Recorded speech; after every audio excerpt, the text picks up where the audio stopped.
going to do the intro? All right. Well, are we excited today for the Midwest Music Hour with Kelly Jackson? Maybe pure. Is it going? Really? No stop. No stop? Yeah. Me kiss. Oh my goodness! I didn't know that. Okay. Hello and welcome to another session of the Midwest Music Hour. I am your host, Scott Kirby. I'm very excited today being out in the barn on this blustery winter day.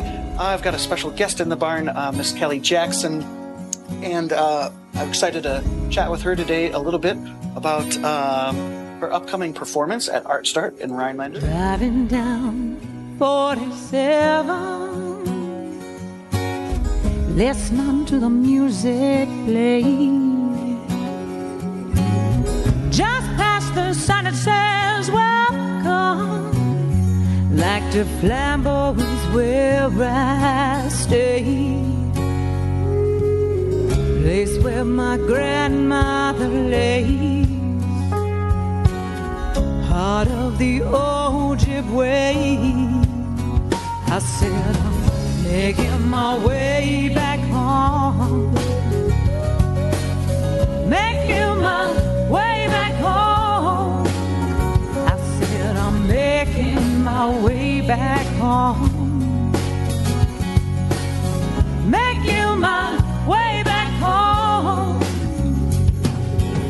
Feels like a homecoming. It's amazing. It's wonderful to have you back in the North Woods. You're home. I know. I'm super excited to be back. I think, you're right. I had this really incredible journey that started out with, a lot of uncertainty. I, lived up here majority of my life and decided to make a huge change and sold my house and moved south to Madison.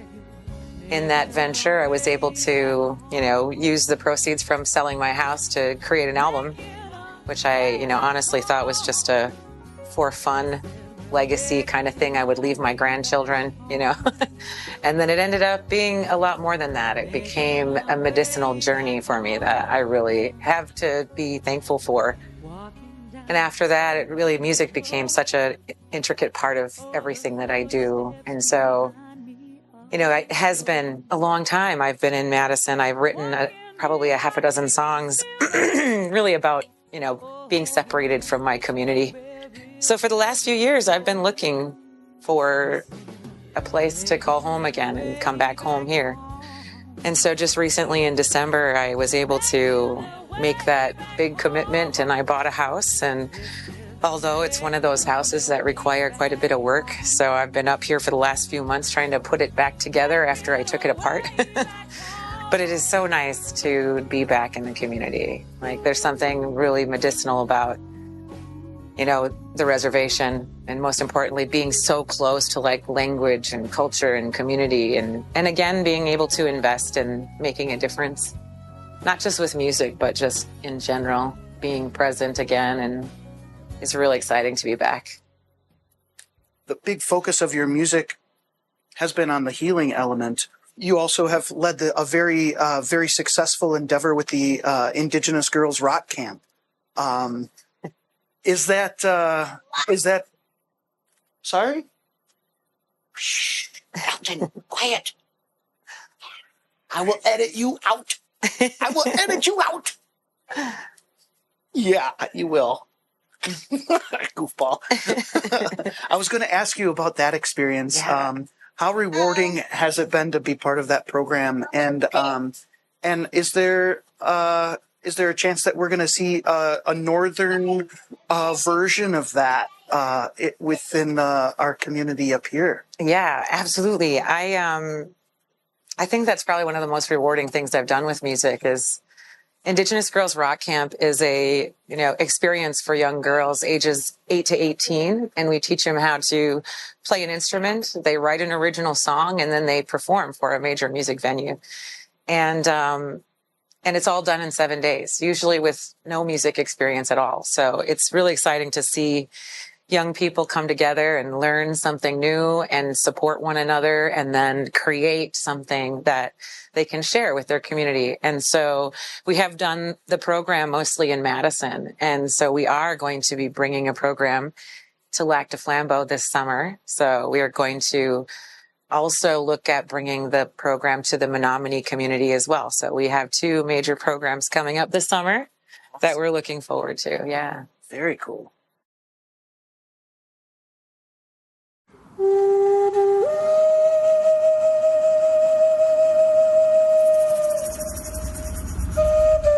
The notion of being an activist and being an artist is sometimes vilified, almost. You have not ever really shied away from your activism as an artist. Mm-hmm. How do you feel as though that has helped shape your career path, and has that ever caused problems or negative situations that you've encountered because of that?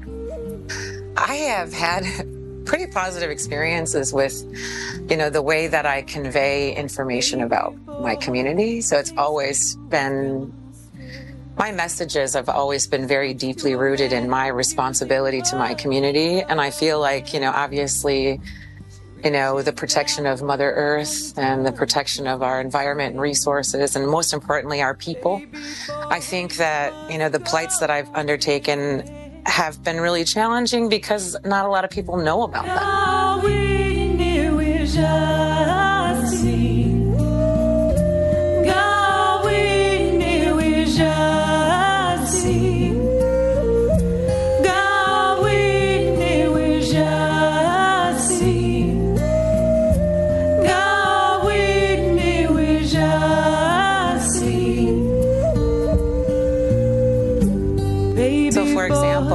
We talk about historical trauma and how our communities, indigenous communities, have, a lot of uphill battles with, mental health and wellness because of historical trauma.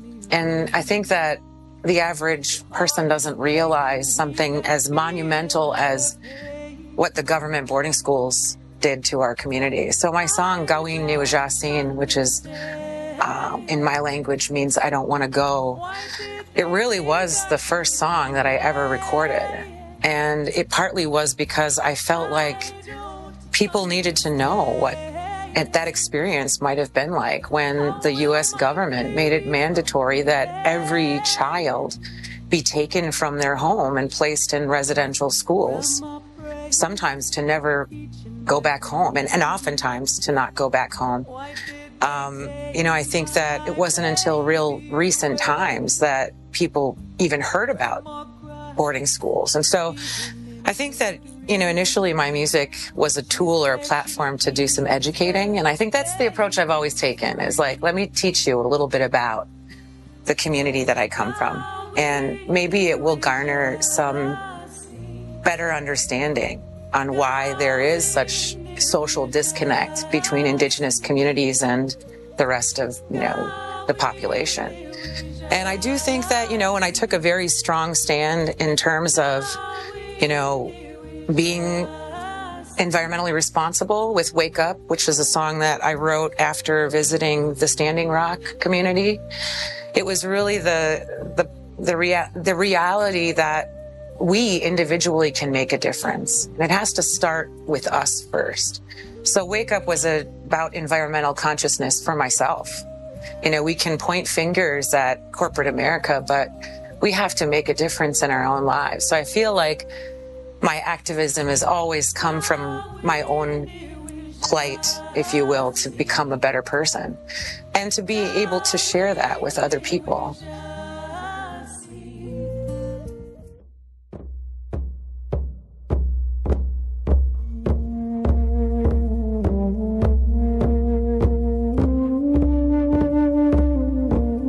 We are a part of everything that is beneath us, above us, and around us.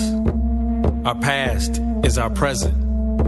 Our present is our future. And our future is 7 generations, past and present.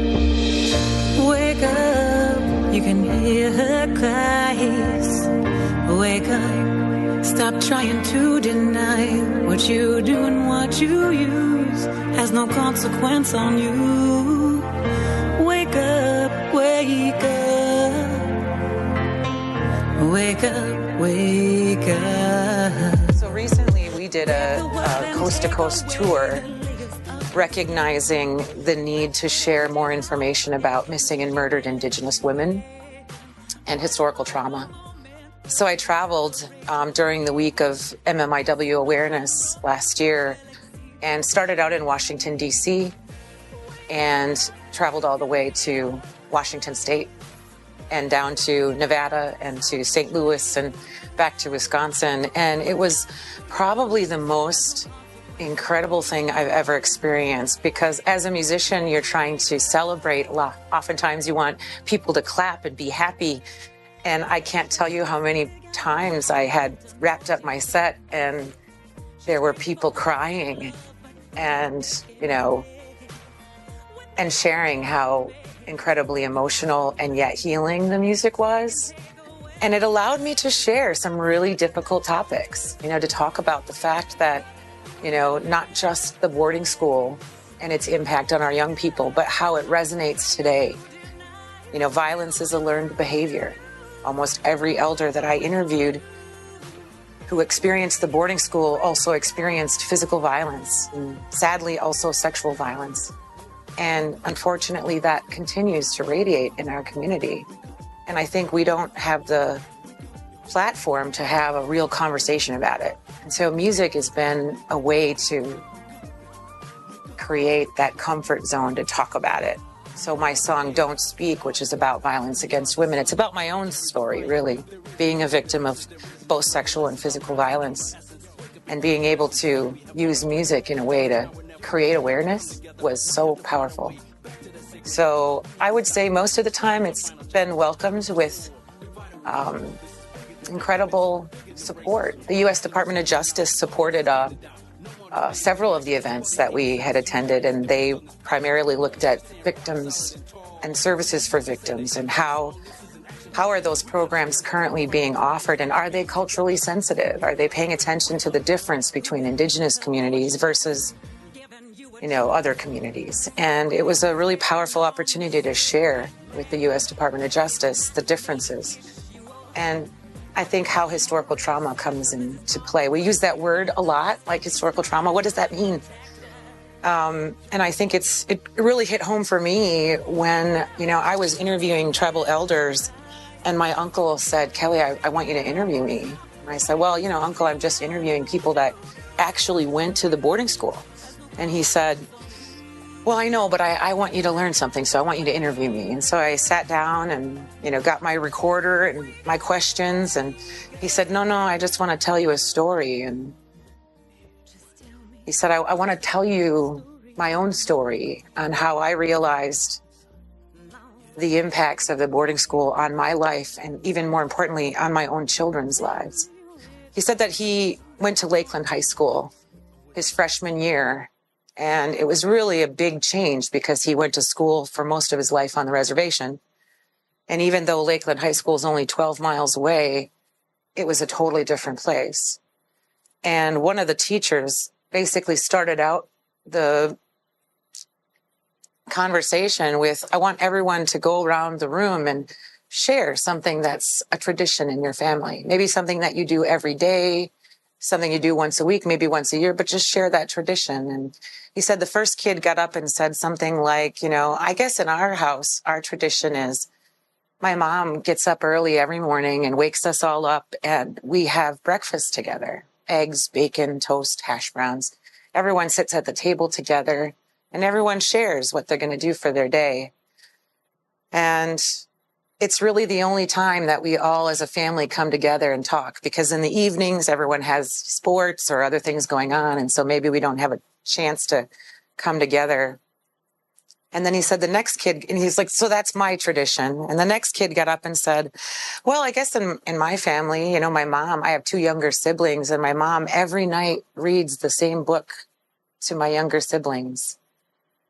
we know it so well. We know every word, every picture, every story.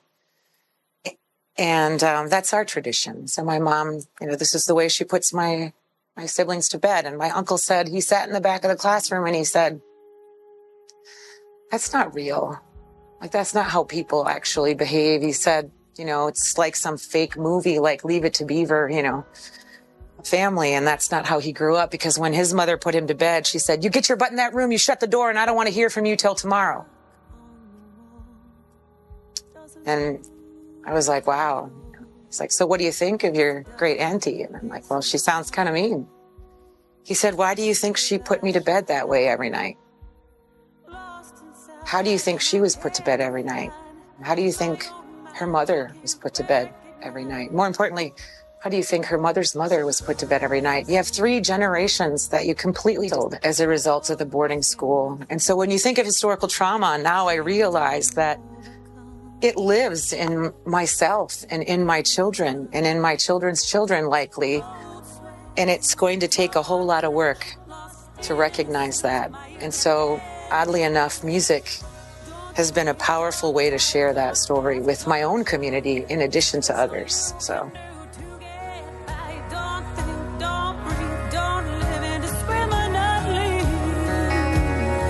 It's what we do to get by. It's how we survive.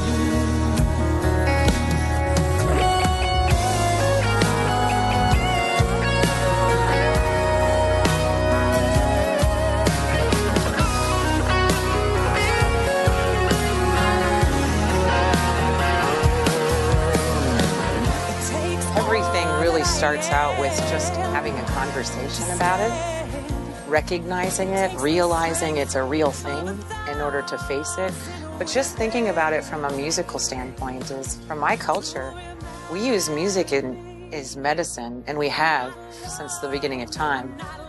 There are songs that we can only sing during certain times of the year. There are songs that we sing to help mourn when we lose someone that we love. We have songs that help us heal from physical ailments. We have songs that we use to celebrate coming together. We have songs that we sing when it's time to pass on. And so music has always been such a cornerstone of our culture and, more importantly, our healing journey. So for me, I think the boarding school song is a really great example, because when I was interviewing elders and traveling and talking about the impacts of the boarding school, it really weighed heavily on me. Like, I would come home and I would look at my daughter at the time, and she was 3 or 4, and I would get physically ill thinking about what that experience would have been like for someone to come and take her from me, and what her experience might have been, having to be taken to a place where she doesn't speak the language and she doesn't know the culture or the ways, and even the clothing and regalia is different. So her whole life would have been completely turned upside down at 3 or 4 years old, and that was devastating for me. So Gawin Niu Jasin, it was my own journey, right? It was, wow, I have to take this experience and celebrate the fact that I wanted to create a better understanding of what these little children would have experienced. So it was my own, and I wrote it in my sleep. It's the only song in my life I've ever written. The entire song, every word, every part of that song was written in a dream. And I woke up and I wrote it down, and I remember picking up my guitar and trying to hum the melody. And by the time that the day was over, I had Gawin Niu Jasin. And it was my own healing journey, right? It helped me process what was happening. And so, that's the first thing I thought about, is these are things we don't talk about.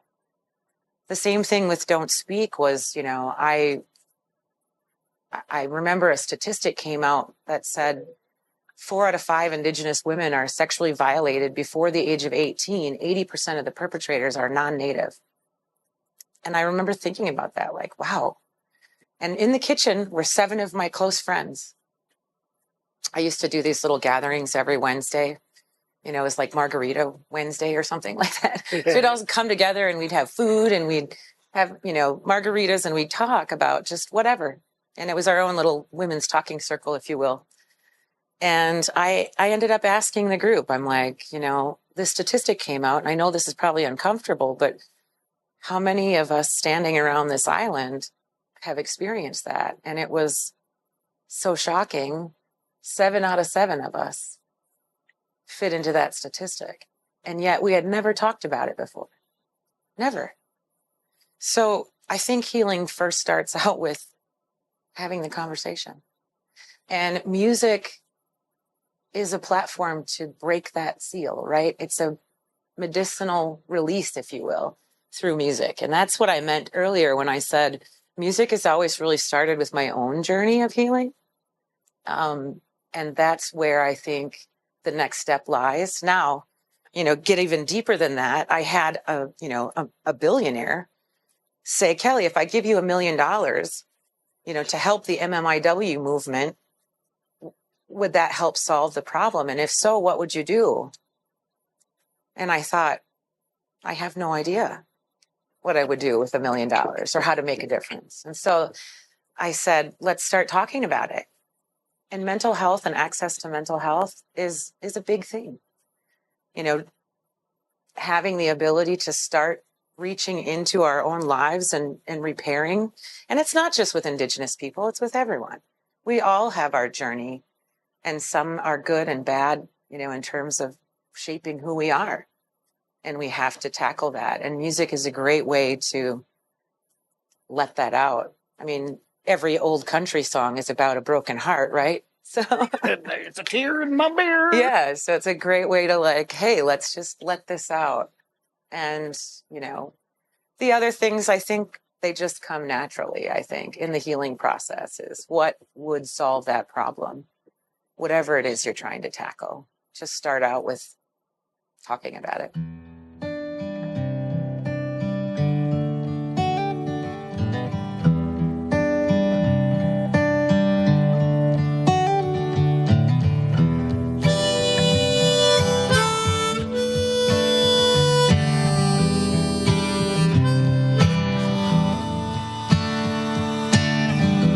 I can hardly find your place in this dark and lonely place.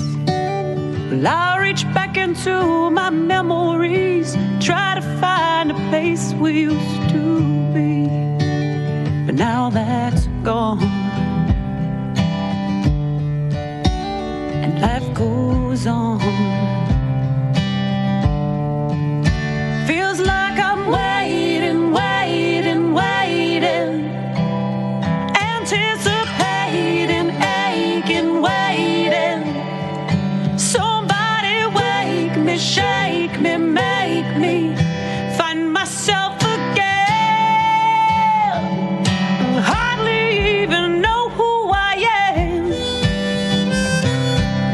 Hardly even know. Regardless of whatever opposition may say, Indigenous sovereignty rules the day, Well, that's another really great example of knowledge. Do people really understand how tribal land was alienated in the way that, it has been? And Lac du Flambeau is called a checkered boarded reservation. It means it has, the tribe has essentially lost, despite the fact that this area was set aside in treaties. A majority of that land has been alienated to non-tribal members. And how did that happen? Number one. Number two, should the tribe have the right to be able to, enforce its own laws and its own policies on the land in which they have sovereign authority over is a second question. But even deeper than that, that's a great example of how, rather than this is a gross neglect on the part of the United States government. That land was held in trust for the tribe and unfortunately wasn't managed appropriately. So the easements that, were supposed to be negotiated on behalf of the tribe and for the tribe were done not in good faith. And so you have these historic landmark of, all of these easements that have been, the tribe has been fighting with local government and federal government. And unfortunately, the landowners are suffering. And the only way for them to fight back is to, focus on the tribe and the tribe's ability to exercise sovereignty, when the real issue is much deeper than that. The obligation lies with the local form of government and the federal government. And I think that that's really, truly, again, knowledge is power. If people really understood what happened in Lac du Flambeau and many other tribal communities to the land in which they were ceded or given in exchange for giving the United States government a majority of, the property that's in northern Wisconsin, northern Minnesota, and northern Michigan, it would be mind-blowing, I think, for people to really understand that. And that's education. People don't want to know about that sometimes either. They're like, oh, get over it, you've been conquered, and go on with your life and become part of, this melting pot of, community. And I think that resistance is very much fortified because tribes have sovereignty. We have the ability. We're not a minority. We're a unique sovereign government. I am a citizen of Lac du Flambeau. I'm a citizen of the state of Wisconsin, and I'm a citizen of the United States. And I love all those things. And I don't have to give one up in order to be, fully recognized. And I think that, it's glorious. I had a really interesting conversation with someone recently about, someone said, I don't see color.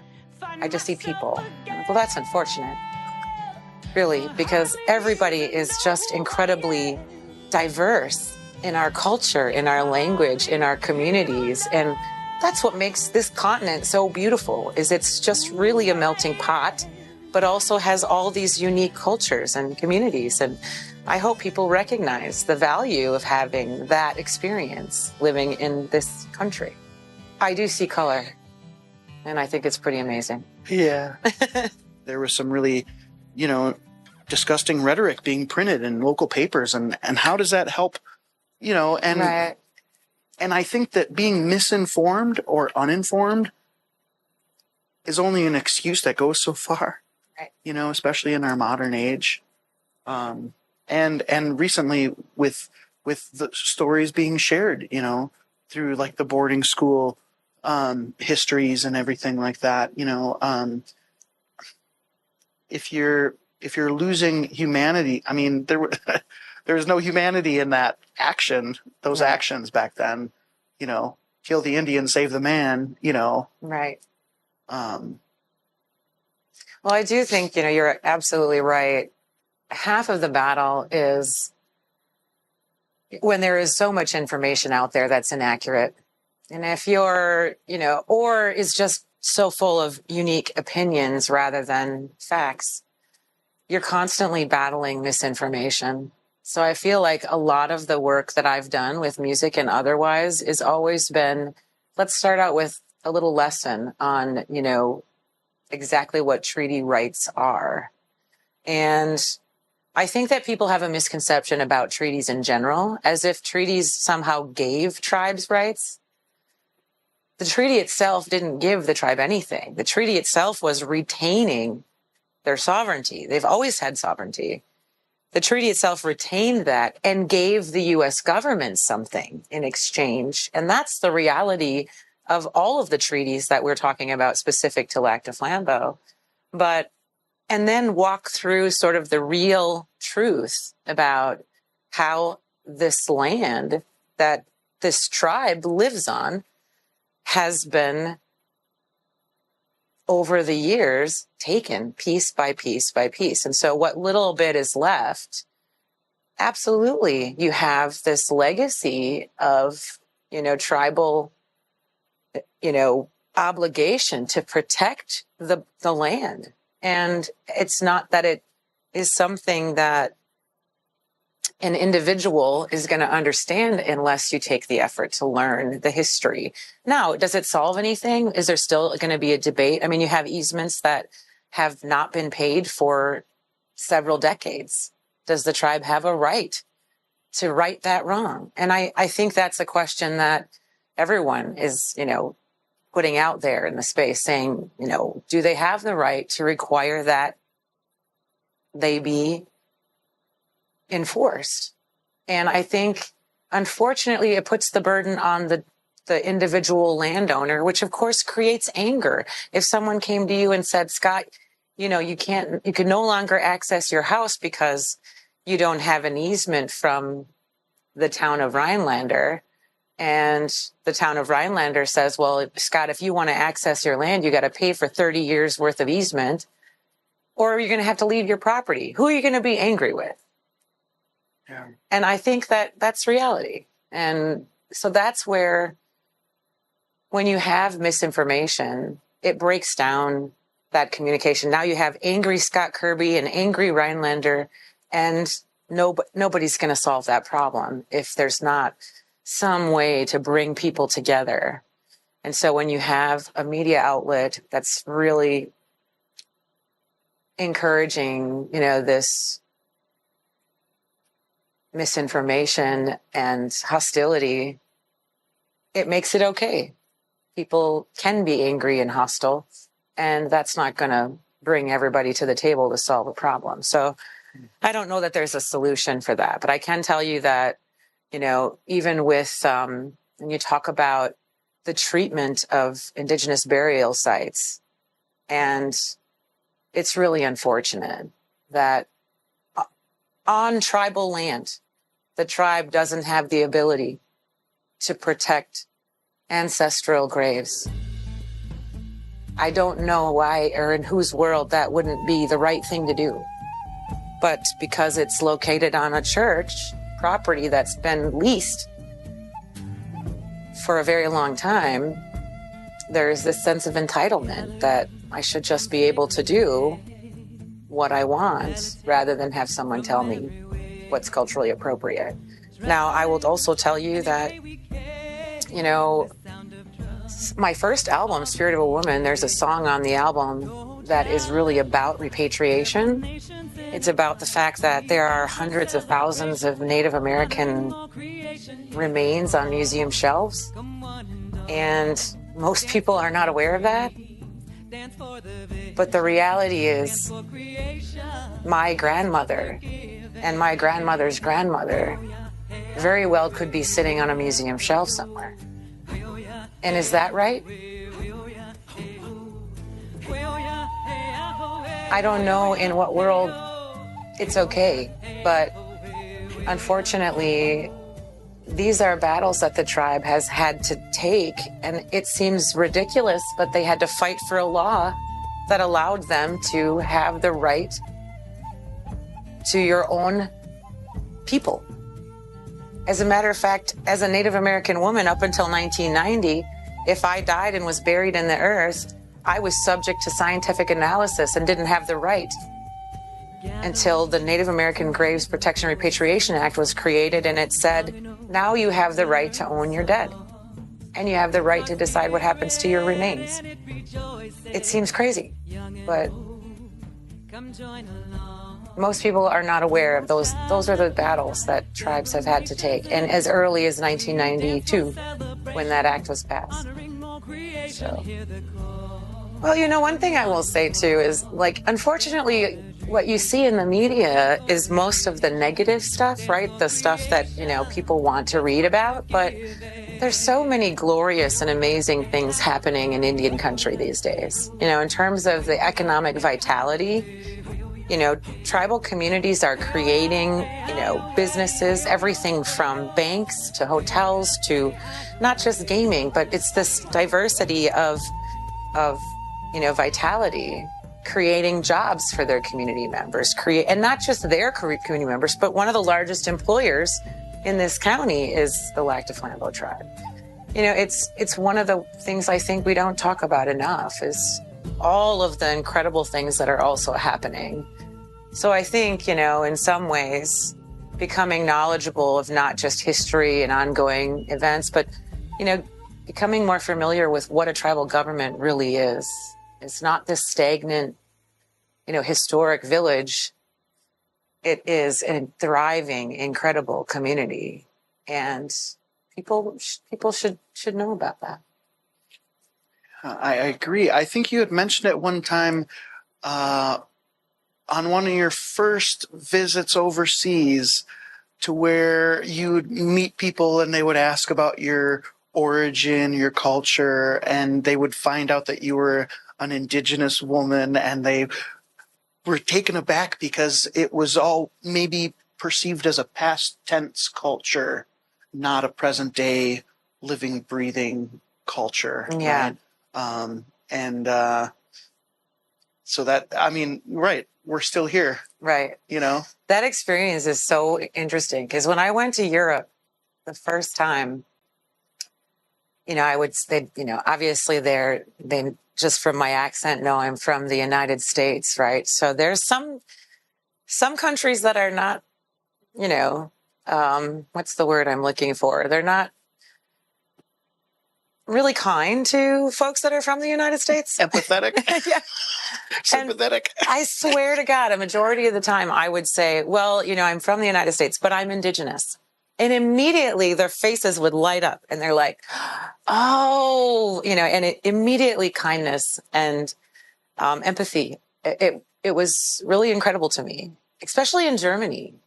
I mean, people were incredibly kind and incredibly interested in learning more about the relationship that the tribes have with their communities and the U.S. government as well. So it was just one of those, like, I also think I learned something very valuable.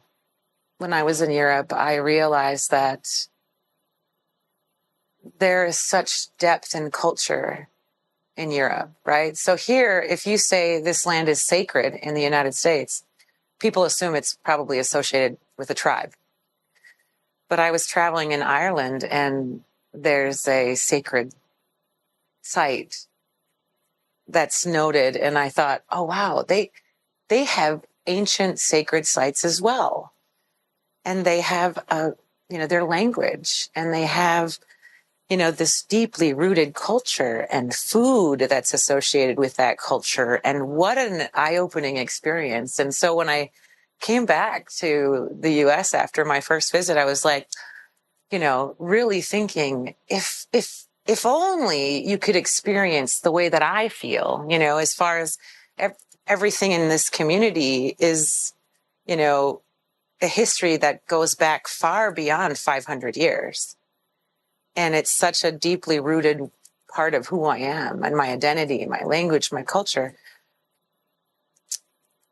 I kind of understood why people here wouldn't understand that. And I wanted to say, what's your background? Where are you from originally? Where are your people from originally? And if you only knew about that culture, you would just find the same sort of empathy and passion for your own identity and respect. You can be driving in Europe and 2 hours you're in a country that speaks a whole other language with whole other different kinds of money and different foods and different way to think. And there isn't this crazy, us and them sort of response. I mean, there is, I guess, a little, but for the most part, people respect the fact that people speak different languages and eat different foods and have different values. And I wish that we had more of that here. Really. So someday I'm going to move to Europe for a year and just absorb that too. The other thing I absolutely love about being here is time slows down for me. In the city, things seem to move really fast. And, I think I really love the, freedom to do nothing and just enjoy the spirit of the North, right? So it's allowed. And I love that. So I miss that life tends to slow down and things become more clear and more focused. when you're not so discombobulated with the craziness of a city. So I'm so excited to be back. I cannot wait to, experience this summer. I'm looking forward to, doing the little like music circuit up here because I love the music culture up here as well. I'm looking forward to spending time out on the water, to fishing. I'm looking forward to, all kinds of community events. I'm looking forward to, having more access to really good food. Yeah. You open your eyes. How many pills will it take before it gets you to the other side? How many screams in all your dreams will it take to realize? How many tears when you're down on your knees will it take for you to shine? Well, I feel it in my veins tonight. Courses through my heart, I'm petrified. Reaching back into my memory, trying to find the man you used to be. What's the next musical, frontier, if you will? That's a great. That you're looking to. That's a great question. Well, so I feel like I've got a lot of different ideas and projects bouncing around, but one of the things I really am excited about is, sharing and collaborating. And I have been blessed to work in Ireland and in Spain. So I am really looking forward to doing some collaboration. So I talked to you about the sacred site in Ireland and the music and the culture and the food. And I thought, wow, wouldn't it be great to like bring together my culture with other world cultures and create together? So I'm looking at creating some space to do that in Ireland with a song. I'd love to do the same in Ghana. I'd also love to do the same in Spain. And then essentially I sort of want to just dabble in this little world music area a little bit deeper, just to bring really unique traditional music together. So my favorite, thing to do in Ireland is like to go to their traditional music sessions. And, I always like sit back and think, it's going to be great to like collaborate some indigenous infusion with traditional Irish music. And same with other places. So that's sort of my mind goes there. The other thing that I'm working on right now is really a biology of an Indian woman through music. So sort of my life journey in a, page by page musical story. But again, I want to do that really authentically in terms of collaborating with other musicians and artists. So I think what I've gained most in my journey with music is the rich experience of working with other musicians. And Scott, like you're one of those, obviously. Our journey, our path has crossed, and all of the different people that we've worked with together. And, you've certainly been such a big part of my musical journey. So it's just really exciting to be sitting here right now and back in this really comfortable space. So I hope we get to do some collaboration.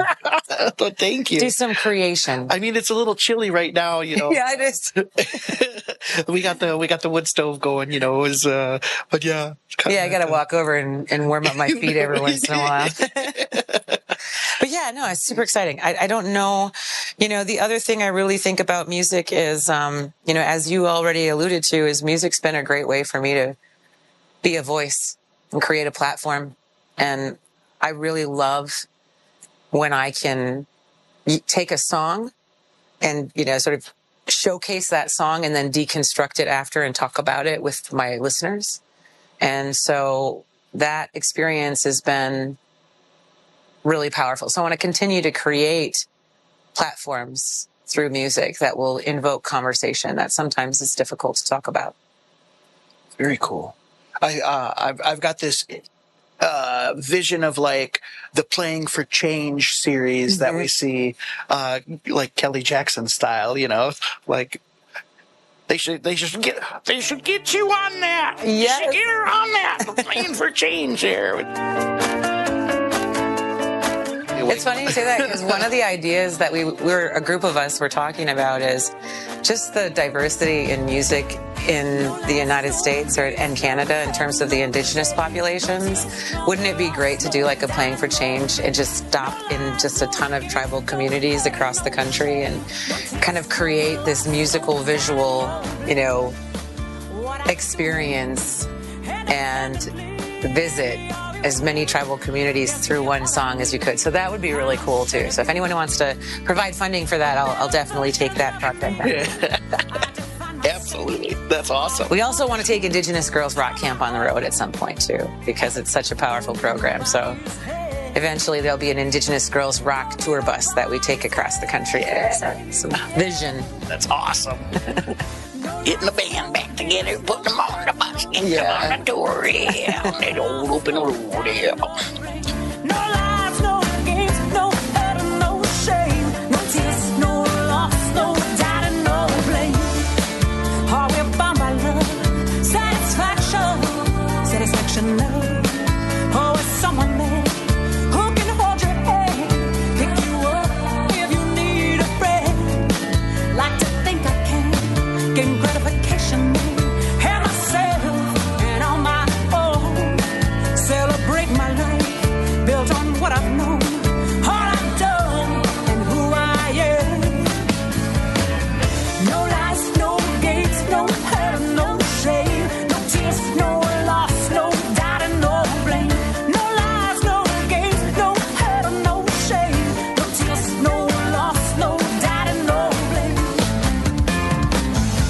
Well, all my life I've built confidence, oh, within myself, without needing too much help. Sweet rewards I see up ahead of me, 'cause without you. What is your advice to people that are, songwriters who are looking to release music and to get going on their path? Is it an uphill battle that is not worth, even trying? Are there viable paths forward to making a living with your music and your writing? What advice would you have to a songwriter who's just getting going? Yeah. Gosh, I think the most important thing in the creative experience is to stay true to what you are passionate about. And if music is a platform that, brings you, brings you wellness, then I think there's no path. Then I think there's, nothing that should stand in your way. And use anything you can. Use the do-it-yourself software. Just create.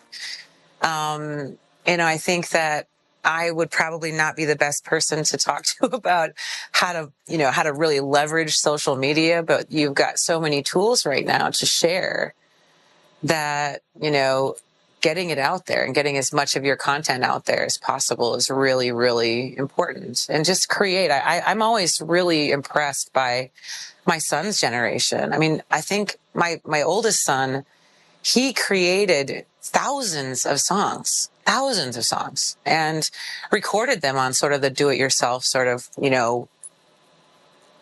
platforms. And now Boo is doing the same. He's creating hundreds of songs, sometimes a month. The content is just unbelievable, and using social media as a platform to share that. And, I used to think that the best way to do it is be organized, right? Create 12 songs, record them in a studio and release your album. But that's not really how it works anymore, right? It's especially if you're, really, doing something that's really unique and it's not one genre. Everyone is kind of releasing one song here, then package it at the end into sort of that album. I don't know if that's good advice or not, but I think just create and do it in the most authentic way that you want to.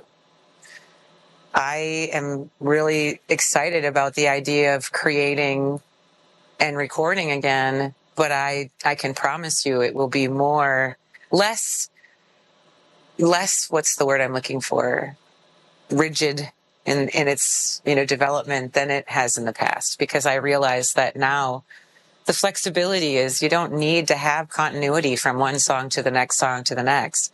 You can truly create anything you want. Like you mentioned, I have the genres that are sort of Americana, which is a little bit of everything. And then I love, the hip hop R&B world. And I love, now this whole, world music thing. And I don't have to get stuck in one genre or space.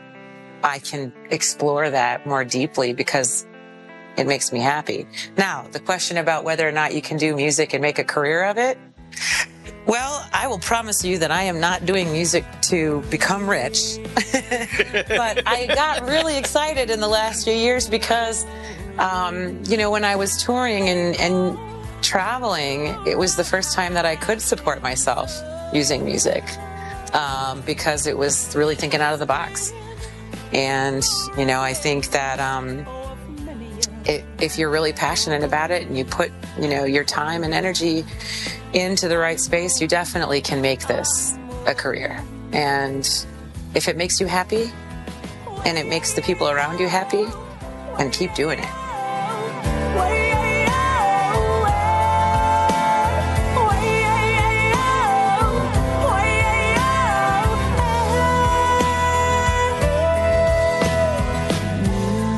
How do you find new artists and new music, and who is somebody that you've recently discovered that has inspired you? Ooh. Oh, good question. A lot of the times it's other musicians that are telling me, oh, you got to check this out. Or, oh, I heard this song and here it is. I truly love, obviously, I love listening to female soul singers, and I love, finding sort of the female niche of music, because I feel like, it's sometimes hard to find, right? There are not as many women out in the industry as, as I'd like. So I love to find sort of those niches. I have done a lot of collaboration with using music and reaching out to international women's organizations. So I've done a lot of shows, digital or virtual shows, and so I'm really on this kick right now of world music, and so I am typically searching for songs or international songs from different countries. And I'll get referrals from musicians that are local in those communities as well. So I also am a history, nut. I love history, so I love listening to old stuff. So I've been on this kick of Charlie Patton for a while and his old recordings, and super, diving a little deeper into some of his stuff. And so that's a little inspiration for me sometimes. It's just finding historic renditions of, music. Trying to think if there's other ways, but is there anyone right now that I'm looking at? I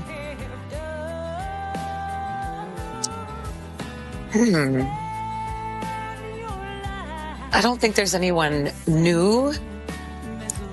I'm still sort of the old school. I love what I love. Yeah. I have the same playlist that I clean to every day, Sure. It's the same songs, It's always the old school jazz, blues, But I do really enjoy Pira Faye.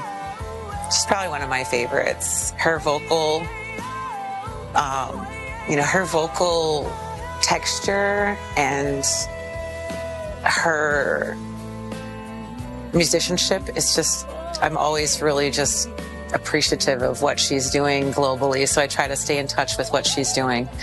And I really love the way that she integrates, her cultural identity into her music. So I'd like to think, it's folks like her that inspire me to do the work that I'm doing.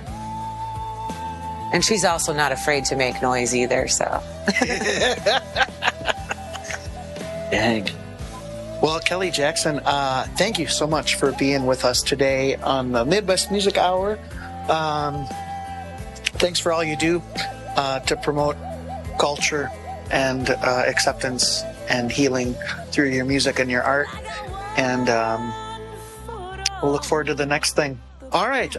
Thanks so much for joining us today on the special session of the Midwest Music Hour. Don't forget to catch Kelly Jackson live at Artstart April 17th, Thursday night, the first concert in the Roots series for 2025.